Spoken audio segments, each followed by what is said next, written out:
বর্তমানে ঢাকা শহরে অন্যান্য শহরের চেয়ে বেশি মানুষ বসবাস করে। মানুষের ভিড়ে চাপাচাপি করে চলছে ঢাকা। আর এই ঢাকার মানুষের চাহিদা বিবেচনা করে ঢাকা ও তার আশপাশে গড়ে উঠেছে সব ধরনের ব্যবসা বাণিজ্য ও খামার। ঢাকার পাশেই কেরানীগঞ্জ এবং কেরানীগঞ্জের একটি প্রসিদ্ধ বাজার হচ্ছে আটি বাজার। এই আটি বাজারের এক পাশে ঢাকা শহরের মানুষের চাপাচাপি, অন্য পাশে গ্রাম, ফসলের মাঠ, ধান ক্ষেত, মাছের খামার, পোল্ট্রি খামার ও ডেইরি খামার। এক কথায় বলা যায় ঢাকার পার্শ্ববর্তী অঞ্চল হিসেবে আটি বাজার এলাকার প্রতিটা গ্রামের প্রতিটা ঘরে ঘরে গড়ে উঠেছে খামার।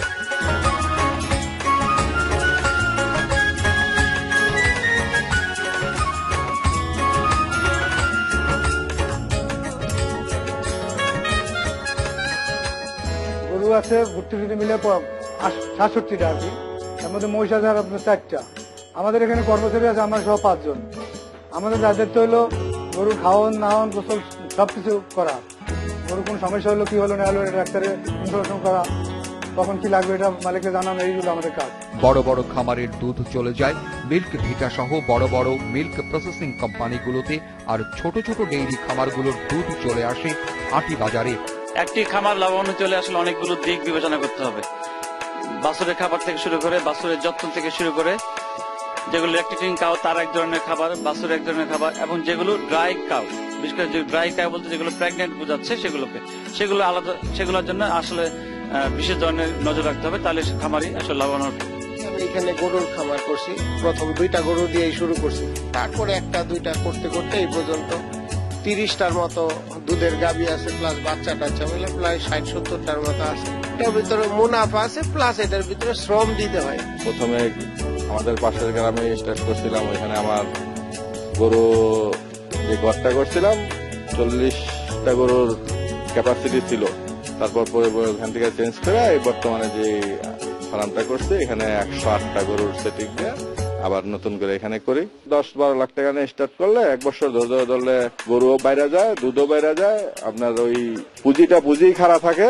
তারপর সাংসারিক খরচ টর্চ করে কিছু উপার্জন জমানোর মতন ব্যবস্থাও হয়। ফার্মটা মোটামুটি বড় করতে গেলে, উন্নত করতে গেলে বা ভালো রাখতে গেলে সবচেয়ে ভালো যেটা দরকার, একটা ভালো ডাক্তার দরকার, ভালো ডাক্তারের সাজেশন দরকার। খামারকে লাভজনক করতে হলে ম্যানেজমেন্টটা খুব গুরুত্ব দিতে হবে। সেক্ষেত্রে অন্তত গরুকে গরমের সিজনে কমপক্ষে 2 থেকে 3 বার গোসল করা যাবে, সকালে একবার, দুপুরে একবার, বিকালে একবার, এবং খামার সবসময় পরিষ্কার পরিচ্ছন্ন রাখতে হবে, তাহলে ডিজিজ অনেকাংশে কমে যাবে। যারা অন্যান্য পেশার পাশাপাশি খামার করেছে তাদের অবশ্যই সকালে একবার এবং বিকালে একবার উপস্থিত থাকতেই হবে। শুধুমাত্র থিওরিটিক্যাল নলেজ বা তাত্ত্বিক নলেজ নিলেই শুধু খামারি হতে পারবে না, তার অবশ্যই বাস্তবসম্মত নলেজ, প্র্যাকটিক্যাল নলেজ দিতে হবে, প্রশিক্ষণ নিতে হবে, এবং সবসময় অলওয়েজ একজন, আমি মনে করি একজন ভেটেরিনারিয়ান ডাক্তারের সাথে তার যে কোনো পরামর্শের জন্য উনি যোগাযোগ করবেন। প্রতিদিন সকাল 9টায় এখানে পাইকারি দুধ বিক্রি শুরু হয়ে বেলা 1টা পর্যন্ত বেচাকেনা চলে। প্রতিদিন সকালেই দুধের পাইকাররা এসে দুধের দাম নির্ধারণ করে ড্রাম নিয়ে বসে থাকে। গৃহস্থরা দুধ নিয়ে এলে সে দুধ তারা তাদের নির্ধারিত দামে কিনে নেয়। আমাদের বাজারে ভালো দুধ পাওয়া যায়, 50 টাকা করে সবসময় আমরা কিনতে পারি। এই বাজারে দুধ বিক্রি করে অনেক গৃহস্থ খুশি নয়, কারণ তাদের মতে এখানে দুধের দাম কম। 1 কেজি গম ভুসির দাম হয়েছে যে 40 থেকে 45 টাকা, 1 কেজি দুধ দিয়ে পাই 30 টাকা। ডাক্তার একটা গরু অসুখ, সাধারণ অসুখ হইলে আপনার এই ভিজিটটা ডাক্তারের 4-5 হাজার টাকা ভিজিট ডাক্তারের ওষুধ আনি দিতে হবে। 40, 45, 50 এরকম দিকে স্বাভাবিক। আমার গরুর খাওয়ার উপযোগী আর কি না। এখন পুরা ভুসির দাম প্রচুর বেশি। পুরা ভুসি হিসেবে দুধ রেগুলার আদিবাদের দুধের 55 টাকা বেশি দরকার। উৎপাদন থেকে আপনার মনে করেন যা খাওয়া, এই খাওয়ানোর দাম অনেক বেশি। পুরা ভুসির দাম বেশি, আপনার দুধের দাম কম, এর লিগে বাজার একটা ভালো না। আমরা চাই দুধের বাজারটা নিয়মিত বাজারটা ভালো যাক, তারপরে পুরা ভুসির দামটা আপনার কিছু কমতে থাকলে সাধারণ মানুষ গাভী পালতে সুবিধা হইব।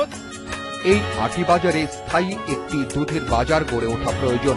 একটি সর্বাধুনিক দুধের বাজার গড়ে উঠলে এলাকার ডেইরি খামারিদের অনেক উপকার হবে।